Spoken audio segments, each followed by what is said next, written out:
ঢাকার ছবিতে সেক্স বা যৌনতা আসে অ্যাকশন ছবির মাধ্যমে। 80-র দশকে অ্যাকশন ছবিতে আবেদনময়ী নায়িকাদের রাখা হয় সস্তা বাণিজ্যিক উপকরণ হিসেবে। তবে 90-এর দশকে রোমান্টিক এবং পারিবারিক ছবির দাপটে অ্যাকশন ছবির জনপ্রিয়তা কমতে থাকলে নারী দেহই হয়ে ওঠে অ্যাকশন ছবির সবচেয়ে বড় উপাদান। বি গ্রেড, সি গ্রেড নায়িকাদের নানাভাবে এক্সপ্লোজ করা শুরু হয় এসব ছবিতে। তাতেও সুবিধা করতে না পেরে আশ্রয় নেওয়া হয় কাটপিসের।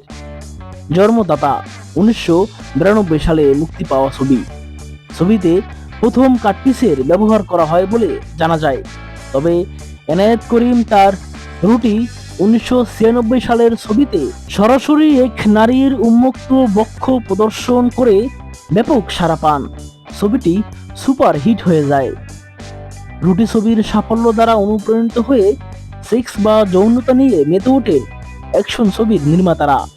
তখনও কাটপিস নিয়মিত হয়নি।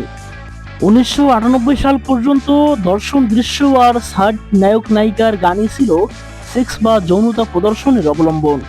শান্ত কানু মাস্তান 1998, মৃত্যুর মুখে 1998 ছবিগুলোতে একই ধারার সেক্স বা যৌনতা ব্যাপক হিট হয়। রাঙ্গা বউ 1998 সালের ছবিতে বাসর ঘরের একটি অশ্লীল দৃশ্য দেখানো হয়, যা ব্যাপক সমালোচনার জন্ম দেয়। 1999 সালে ডিপজল, মুনমুন, ময়ূরী ব্যাপক ক্রেজে গোটা চলচ্চিত্রে ইন্ডাস্ট্রিতে সেক্স বা যৌনতা নির্ভর হওয়া শুরু করে। রাজা, কদম আলী মাস্তান, মরণ কামড় ইত্যাদি ছবিতে মাত্রা অতিরিক্ত অশ্লীলতা দেখানো হয়।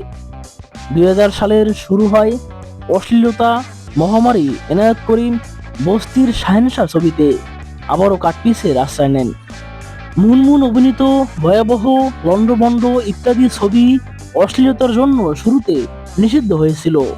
দিন যত যায় অশ্লীলতা আর কাটপিস একটু একটু করেই বাড়তে থাকে। 2001 সাল শুরু হয় কঠিন শাস্তি, দুর্দর্শ সম্রাট ইত্যাদি ছবিতে কাটপিসের ব্যবহারের মাধ্যমে।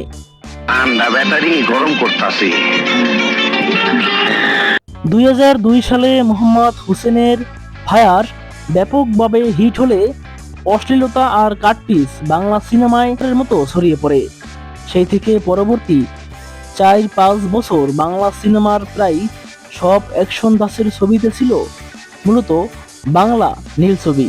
এমনকি নীল ছবিকেও হার মানাবে এসব ছবির অশ্লীলতা। অবশ্য যখন তুমি আমাকে দিলে না, তখন চিঠিং